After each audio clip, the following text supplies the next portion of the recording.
Is to vehicle accident identification system. This is accident detection sensor microcontroller. So as shown in the previous video, you should configure the hotspot with these credentials and log in Blink IoT with these credentials.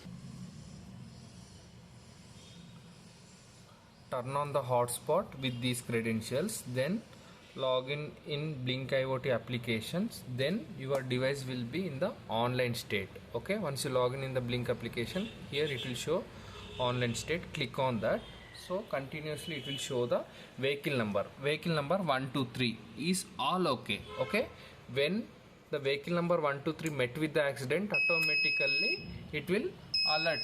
It is like a monitoring station or the controlling station, traffic controlling station. So automatically traffic police will takes the action on this. Okay, the moment when it detects the accident, automatically it will alert with the red LED.